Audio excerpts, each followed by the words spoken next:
Alright, what's up guys? My name is Derek from Simnett Nutrition, and recently I did a video that a lot of you guys watched, and it was titled What I Eat to Stay Lean and Strong Vlog, Vegan Nutrient Analysis.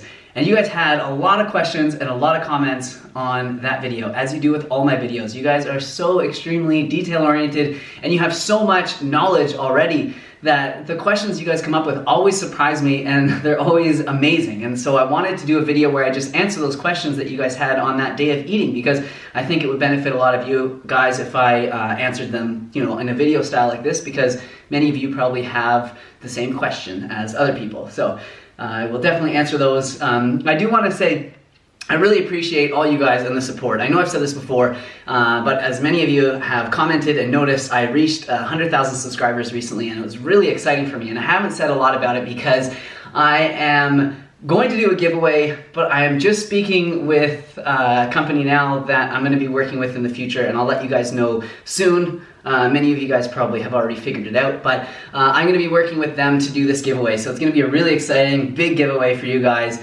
And I will be announcing that probably later on this week, this weekend, or early next week. And it won't be all that difficult for you guys to enter, so don't worry about that. And I'm really excited for it. It's very cool, and the announcement's going to be very fun as well. So anyways, I got my computer here. I got all the questions that I want to answer out, so let's get right into it. Oh no, I have my center button undone the whole thing. Damn it, why didn't anyone tell me?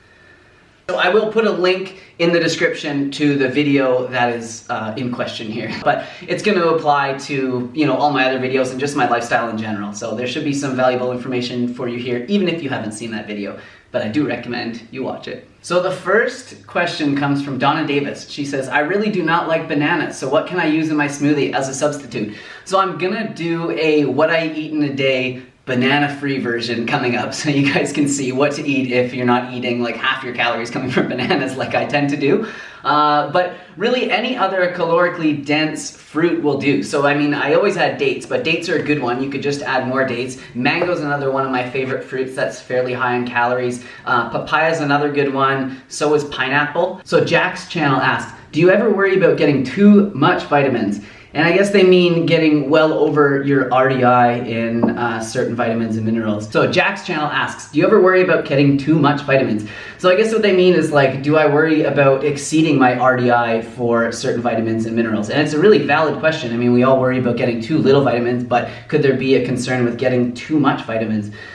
So I'm sure that there's going to be a lot of information on this topic that I won't be able to cover in this Q&A. But to sum it up, the amount of vitamins and minerals that you're going to get from a whole foods plant-based diet, in the amounts that you're going to be getting when you're just eating a variety of foods, they're not going to be harmful if you hit any sort of excess amount beyond the RDI. Actually, funny story, I wasn't thinking about this until right now, but when I first went vegan, my palms got really orange, which was kind of a funny symptom. And when I went home to visit my mom, she got really worried about me, and she said, Derek, you have to go to the doctor. I want you to get checked out. I want to make sure that you're getting all your vitamins and your minerals, and I'm worried about your palms being a bit orange. So I know I wasn't that worried about it. I figured I was probably doing fine, but to appease my mom, I went to the doctor, and the doctor said, why are you here? What brings you in? And I said, my mom's worried, and she said, why? And I showed her my hands, and they were orange, and she laughed, and she goes, you're a vegetarian, aren't you? And I said, I'm actually vegan. And I said, how did you know that? What's going on with my hands? And she said, this is called beta-carotenosis or carotenosis, and basically when you take in so much beta-carotene, and that orange and reddish pigment, your body doesn't know what to do with it, so it actually puts it into some of your cells, I suppose. And for me, it was on my palms. So if you eat a lot of yams and carrots and bright colored vegetables, and you notice your skin take on a slightly different tone, that is probably why. But it's not dangerous in any form, and it just means that you're eating a very, very healthy diet. So Shanti Dev asks, quick question, do you use oil when you're, let me try. Do you use oil for when you're cooking, like olive oil, coconut oil? What do you think about them? Should vegans consume it at all? By the way, I love the video, thank you. And you got a new sub from your fellow vegan friend. Awesome, thanks for the subscription. Thanks for the sub. And a lot of you guys are gonna know this, but no, generally I don't. I do have a cast iron skillet, and if you leave that thing totally dry and you don't put any oil on it at all, your cooking experience will be very good. But I'm trying to get away from that and use like a stainless steel pan. And if you just use a little bit of water when you're cooking with that, you don't need to use oil at all, and you'll be quite surprised. And now, in fact, when I actually do have oil on my food, it's quite an offensive sort of like texture in my mouth, and the way that it just like coats your mouth and kind of like, I don't know how to describe it, but it's something that I definitely gotten away from. So should vegans consume oil at all? I don't think there's a need for oil in our diet. If you're eating a totally healthy diet and you have a bit of olive oil on your salad and you enjoy it, you know, I don't think it's going to be detrimental to your health. If you have a stir fry and you're putting in like a tiny bit of coconut oil so stuff doesn't stick to the bottom, you know, I don't think that it's going to be terrible for your health. For me, I don't think that there's any benefits to using oils, so I've just eliminated them from my diet and I don't use them at all, and I never miss them. So hopefully that answers your question. Okay, this is a good one. Spiros V. Oh my god, you must live on the toilet, bro. Lol. I enjoy your vids, but if I ate like that, 81 grams of fiber every day, the toilet would be my best friend. Well, you know what? The toilet probably should be a better friend of yours. We want really good elimination. The more fiber, the better. 81 grams of fiber shouldn't be all that extreme, and you do not want to be having to push when you're going to the washroom. You should want things to come out of you very easily, and you should be going a few times a day. If you're just going once a day or once every few days, you want that food and that all that stuff moving through you a lot quicker than that. So, you know, I don't think I go to the washroom all that much. You know, if we're talking number 2, I probably go 2 or 3 times a day. You know, it's, I don't know what to say about that.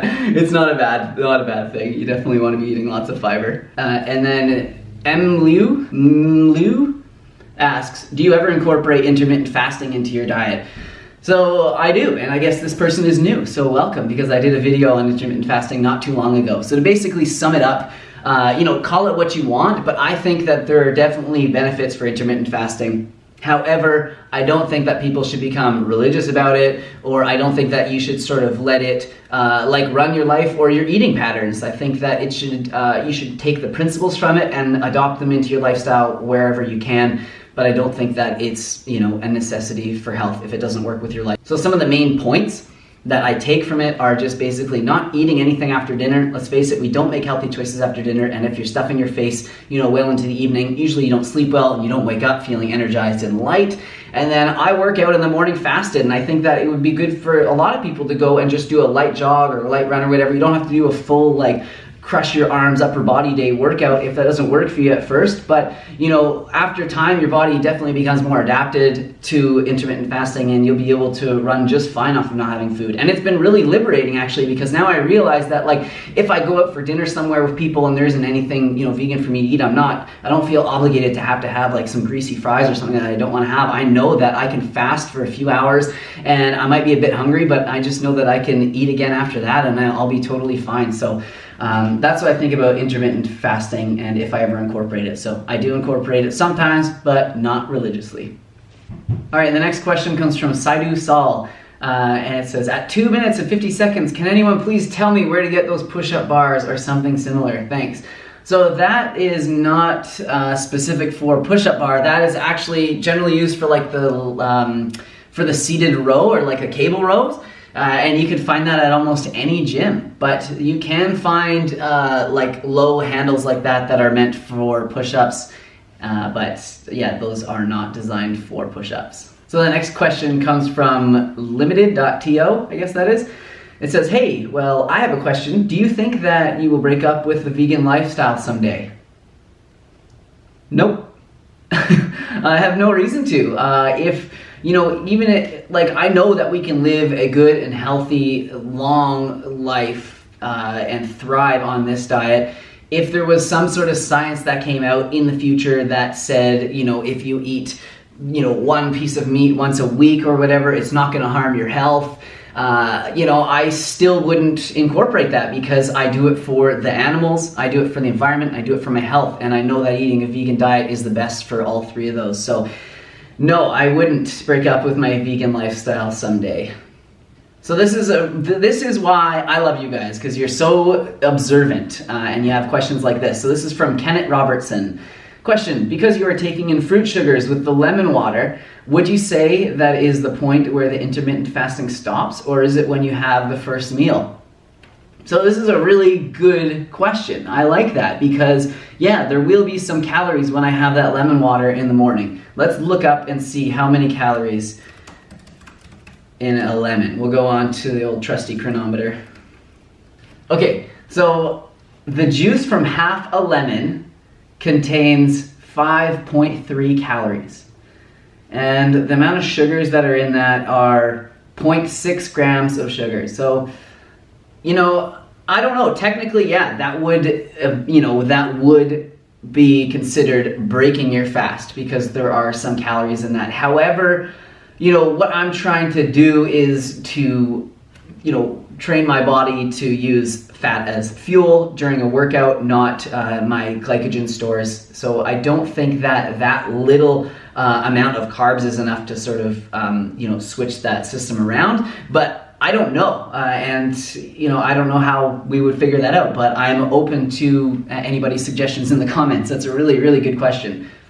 So the next question comes from Wasfurkekitsikit. Hey dude, do you roast the potatoes and vegetables without oil? Wouldn't they burn in the oven? I love your videos, by the way. Thank you for loving the videos. I love your comments, by the way. Yeah, so you guys, we've already been over this. Yeah, I roast my vegetables and my potatoes without any oil. And it works. When I started dating Crystal, I was going pretty easy on the oils, but I still, when I would bake stuff, I would always rub coconut oil on all the fries before I baked them. And one day she said, will you just try without? Because she was, oil-free. I said, it's not gonna work. And she said, trust me, it will work.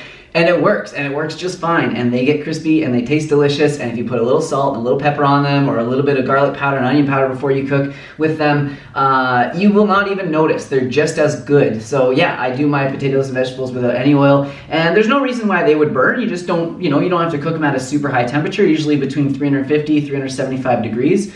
And everything should be fine. So good question. Luis Gustavo asks, is it expensive being vegan? So of course, vegan is a very broad term. So I mean, yes, it could be very expensive eating vegan if you're going to Whole Foods, well, before they lowered their prices or whatever just happened. But if you were going and buying expensive organic green juices and gluten-free vegan cookies that are supporting the rainforest corporation with half of their profits and that sort of stuff, then yes, it could be very expensive to eat vegan. However, if you're buying foods and you're eating the way that I do, where you're eating whole foods, not a lot of packaged foods, a lot of your calories are coming from starches and things like rice, beans, lentils, quinoa. Those are some of the cheapest foods that are available if you buy those dry from bulk. So I don't think that it's expensive being vegan, and I haven't bought meat, or eggs or any of that in, over a half a decade now, at least 6 or 7 years, and glance and look at how much it costs to buy, meat or cheese or eggs or anything like that. It's far more expensive than anything that I'm buying. So I don't see how people can think that being vegan is expensive when you just look at the price of meat, dairy, and eggs. It's not cheap to eat that way. So we also have to factor in our health into the equation. I mean, you might buy the cheapest food now, but you're gonna have to pay later, with ill health and probably with medical bills. So it's just consider buying healthy, good food now, an investment in your health for the future. But I promise you, eating vegan doesn't have to be expensive. So Lee XYZ comments, 215 grams of sugar seems very, very high. Can you please comment on that? So Lee, you're right, 215 grams of sugar does probably seem quite high. However, if you noticed, none of those sugars were coming from any refined sources. They were all coming from fiber-bound, nutrient-dense foods, mostly coming from fruit. So I don't see any reason to limit your fruit intake, and neither do a lot of the doctors that I follow, like Dr. Greger, Dr. Neil Barnard, Dr. Garth Davis, you name it. They all agree that there's no reason to limit your fruit sugars. So, one thing that you do have to think about is how well your body utilizes those sugars and your insulin sensitivity. If you're eating a diet that's really high in saturated fat, it will muck up your ability to uptake sugars. It will mess up your insulin sensitivity. So I just want to read you guys a quick article here from from the Physicians Committee for Responsible Medicine on low saturated fat diet improves insulin function. So this is just a really short little article that they wrote. So eating a low saturated fat, high fiber diet helps with insulin sensitivity, according to a study published in the latest edition of Diabetes Care. The study examined data from 518 healthy individuals between the ages of 15 and 20 enrolled in a special Turku coronary risk factor intervention project study. Participants were enrolled in the study during the infancy and continually educated about dietary changes for heart health. Researchers encouraged a shift away from saturated fats and towards more fruits, vegetables, and whole grains while assessing insulin resistance and monitoring overall health. Those who had higher fiber and lower saturated fat intakes showed better insulin sensitivity. This study illustrates that healthful eating practices introduced early in life have lasting effects and may prevent chronic conditions such as type 2 diabetes and heart disease. So hopefully that brings some insight into it for you guys. So it's not just about looking at these individual numbers like, oh, you had 215 grams of sugar, that's bad. No, because let's think about the other things. Look at how much fiber I had with it. Look how many antioxidants came with it as well. Like, look at all the nutrients that came with that food. And look how low my saturated fat intake is and how good my glucose uptake is as well. So there's so many factors involved in that. Really good question, and thank you guys for all of these. This one is great for after that question. Peter Abud, I'm a fitness newbie. All right, well, welcome, man. Are those macronutrient percentages healthy? 70% carbs, 20% fat, and 10% protein. I'm struggling with eating like 25 to 40% of protein on my 2,000 calorie a day diet. Any advice? Thanks. So I think it's really interesting how this question was worded. I'm a fitness newbie. Cool. Are those macronutrient percentages healthy? So, there's no mention about the food. It's just, is that macro percentage healthy? I find that fascinating because now we're not even looking at what the food is, we're just looking at the percentages of the macronutrients and worried about if that's healthy or not, right? So I want you guys to get away from that, and that's why I don't do these nutrient analyses on every single video, because I just want you to observe the food that I eat and take those foods that you like from my diet and incorporate them into your diet. I don't want you to look at the macronutrients and think that because I eat exactly that macronutrient ratio, which is the reason why I have this body or these muscles or whatever, it's so much more than a macronutrient ratio. You could probably hit a 70, 20, 10 macronutrient ratio eating very, very unhealthy foods. That would not be healthy. However, if you do it eating whole plant-based foods like I have, I would consider that to be an extremely healthy diet. Thanks, Peter. You know what? I don't like that question. So this one comes up consistently whenever I do my what I eat in a day videos, and I start off early in the morning with that lemon water. So Sleepy Fribble asks, is drinking lemon water bad for your teeth? So acid erosion on your enamel is a thing. It definitely happens. I'm not going to say because we're vegan, we're immune to that. We're definitely not. So yeah, lemon water is not good for your teeth. It's good for many other things. It's great for your digestion. It's great. It's full of vitamin C. It's very hydrating, full of electrolytes. And I find that it makes me feel great and bright and vibrant in the morning. However, yeah, it might be doing some damage to your teeth. So what do you do about that? Well, if you guys look, usually I'll have a mason jar that's about this big, and I either put a quarter of a lemon if it's a really juicy lemon, or a half a lemon's worth of water, of lemon juice in here. So in about a liter of water, I'm doing between a quarter and a half a lemon. So it's not a really extremely acidic solution. It's pretty weak, but you can still taste the lemon, and I still do feel the benefits from it. So I would say if that's hurting your teeth right away, definitely dial back the strength of it. Having warm water in the morning without lemon is very good for your health. So if you don't want to do the lemon, you don't have to do that. Warm water is awesome on its own. However, after you have the lemon water, you then want to rinse your mouth with some clear warm water a few times and either spit it out or swallow it. You don't want to brush your teeth because the acidic nature of the lemon juice has weakened your enamel temporarily. So if you do brush it, it's a lot more likely to brush the enamel right off. So hopefully that answers that question. Is drinking lemon water bad for your teeth? It's not good for your teeth, but there's some things that we can do to help with that. So MD Shakib bin Buyan is a Udin. Okay. Next question is from MD Shakib Udin Buyan. Potato is bad carb, isn't it? No, potato's not a bad carb. Potato is a great food, and potato isn't a carb. Potato is a whole plant-based food. We've got to stop thinking of foods in these, specific, reduced macronutrient ratios or vitamins or whatever. Flax seeds are not omega-3s. Potatoes are not carbs.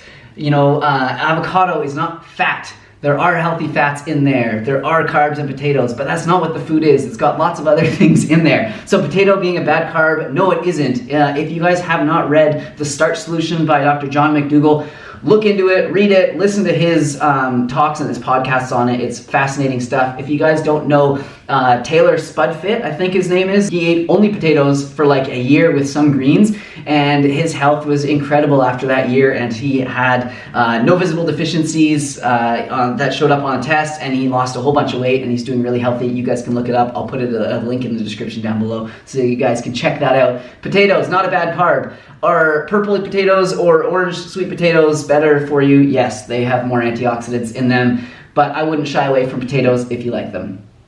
And then the last question comes from Twiggy the Lizard, and he says, "Dang, I couldn't eat like that. I'm a working man. I need my meat."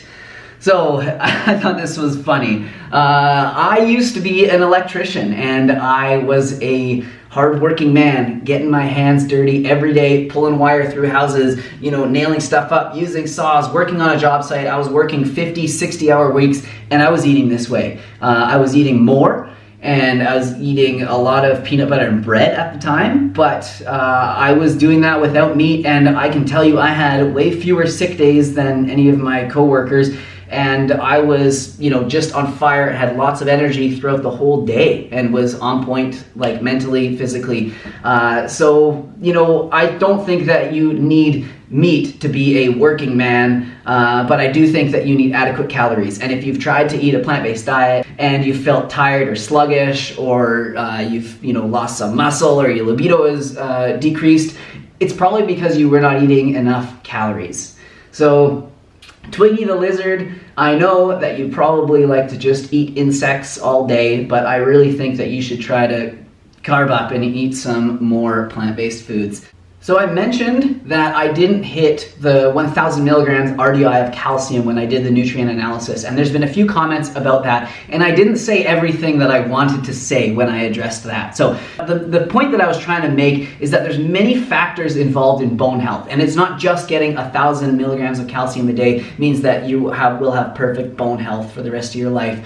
That doesn't mean that at all. And this person, FAF Samizdat, gave just an incredible comment that I'm going to post up on the screen and read for you guys, because it's really, really well worded and something that I wish I could have said in that video. But when you're making these videos, your mind is going really fast. You're trying to get in all your points. You're trying to smile, not spit and slobber all over everywhere. So sometimes you don't say everything that you want to say. So I'm going to read this because this guy definitely said what I want to say. So I'd like to engage on the calcium issue. It sounds like you may be aware of much of this, but just for context. RDIs are set based on targeting 95% of the population. 50% of people who consume under the RDI to some extent will still reach an adequate intake. So is 750 milligrams too low? It's hard to say. You could be very well at either end of that spectrum genetically and may require current RDI lower or higher. RDIs are also not based on health outcomes, but adequacy, typically in animal experiments and serum measurements. So current evidence and future RDIs are likely to be affected by health outcome studies. I agree totally. They're probably going to change when we continue to learn more. So there seems to be a number of confounding factors which characterize good bone health, i.e. reduced fractures in populations, such as their latitude, how close they are to the equator, which is likely vitamin D implications, their fitness, so maintaining muscle, but also, they didn't mention this, but stimulating it also stimulates the bone to stay strong when you are using it like that. So, and then their overall diet, proper fruit and vegetable intake, nuts and pulses, and then you forward that to proper magnesium intake, vitamin K, etc. In the case of your diet, you may cover many of these compounding factors, thus are likely to benefit from strong bones, even without reaching the RDI of calcium. Although, as per above, you won't know where you are on the spectrum you lie, and the evidence from these studies may very well be impacted greatly by overall confounding factors. So basically what he's saying there are factors like your vitamin D intake, your fitness level, making sure that you're getting fruit and vegetables, nuts, seeds, and pulses, and proper magnesium intake, getting adequate vitamin K, will all equate to good bone health. So to say that it's just calcium, you know, is false, and that's a lot of people just focus on that. So I definitely wanted to include this, and thank you so much for this. And it's amazing that you guys are commenting and sharing this information, so please keep doing it. I really do appreciate it. So I think that's it for this video. You guys are always so cool in the comments. I really appreciate them. I get such a kick out of reading the comments and answering them. So that's why I'm going to be doing more of these videos. I'll try and do a follow-up to every sort of big what I eat in a day video that I do, because I think that would be a great opportunity for me to clear things up and also share that information with you guys. So thank you so much for watching this video. I really appreciate all the support. Comments and questions down below. Was I wrong anywhere? Did you guys agree with me 100%? Let me know and I will get back to you in those comments. See you on the next video, guys. Thank you. Okay. Slapping the bass, slapping the bass. Rubber baby buggy bumpers, rubber baby buggy bumpers. The clock strikes 12 at midnight. Give me one, babe, to warm up my mouth. Bananas are code word for scratch my back. All right, guys, how's it going? My name is Derek from Simnett Nutrition.